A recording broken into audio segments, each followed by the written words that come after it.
This is Judge Joe Brown, and we're listening to We All Be News, News-Free Dixie for the 21st century. Well, it's been a strange year, though. Would you agree this has been a really interesting year in terms of how things have been playing out so far? It's only halfway through. A lot of things have happened. Yeah, one good thing is this election. Okay. I have not seen this much energy out there in a long time.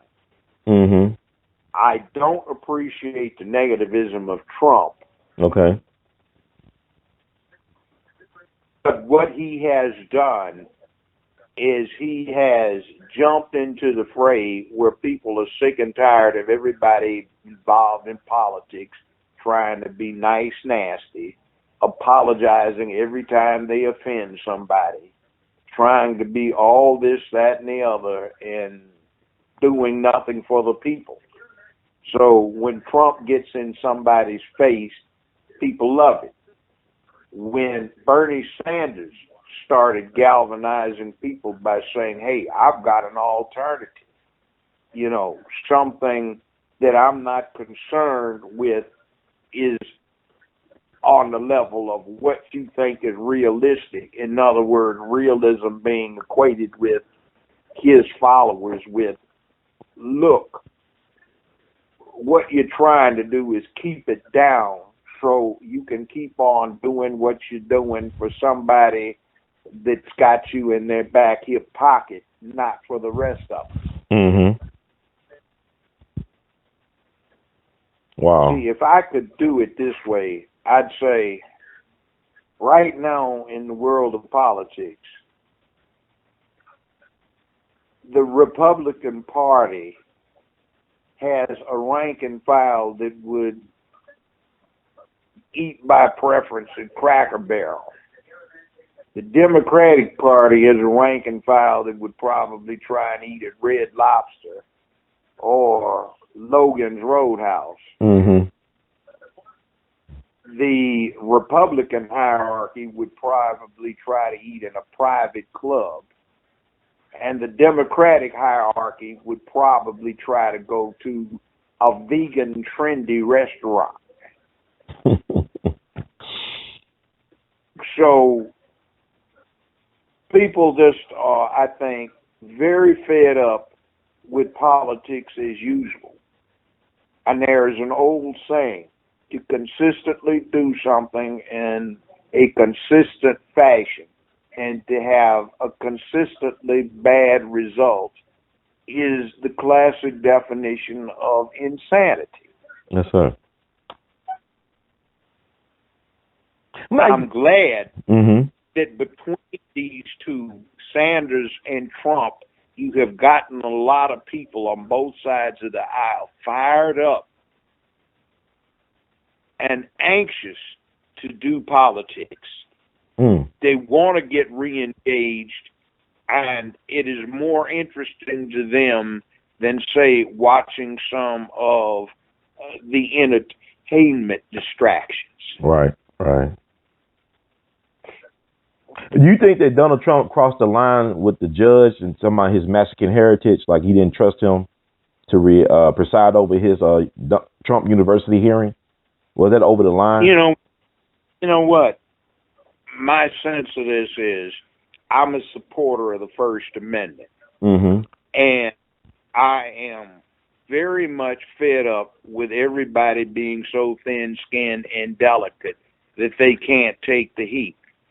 You put yourself in the public eye, judge, governor, president, congressman, state representative, state or U.S. senator, mayor, councilman, commissioner, and,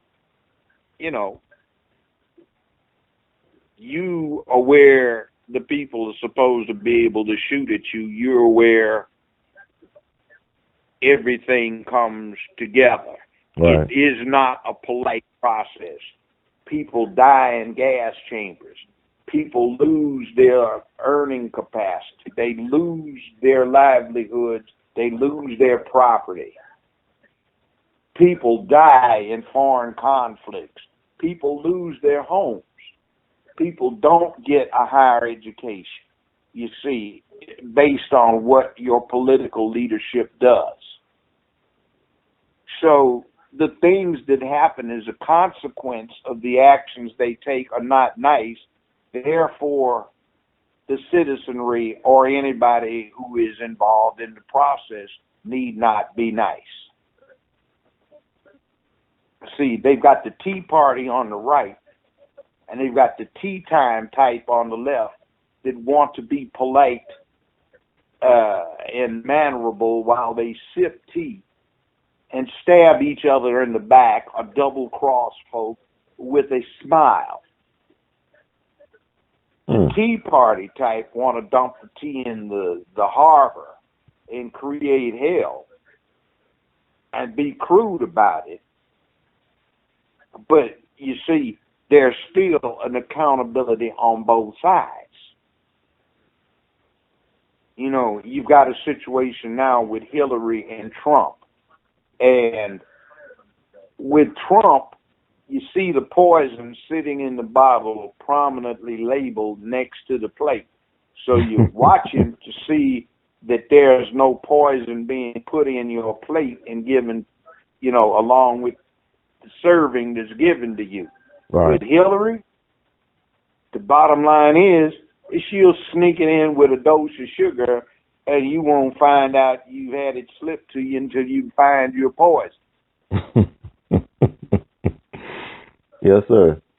So the point is do you want to see the poison, or do you want to just feel the effects later on after you've been poisoned and can't do anything about it? And what is the poison? The poison is starting in the Reagan administration.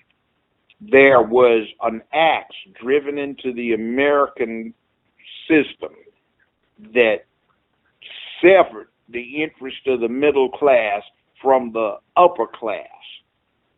And there is a great schism that has widened drastically since.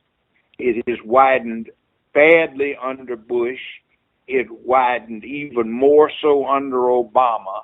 And with Hillary, it's going to widen even more so. Her husband, Bill, formed a coalition with investment and financial banking institutions that was not typical of the Democratic Party, which up till that point had been sort of a watchdog over those entities.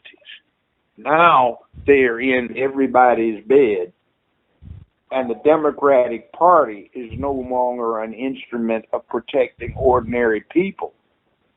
It is an instrument of advancement for the very rich, particularly in finance and investment banking.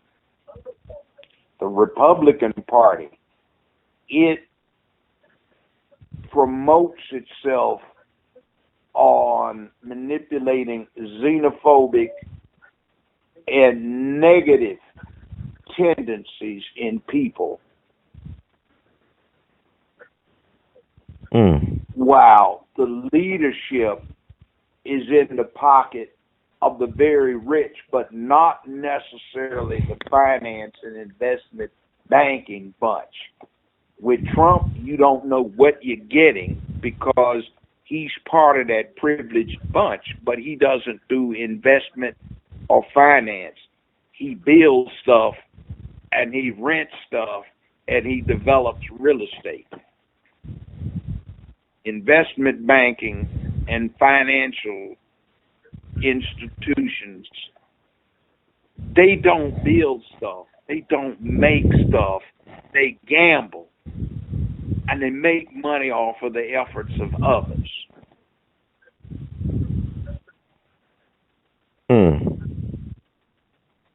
The government has abdicated its responsibility to control them because what they do has gotten so complex that ordinary elected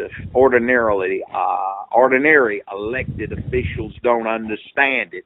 So they defer to these institutions to handle it with the government backing them up.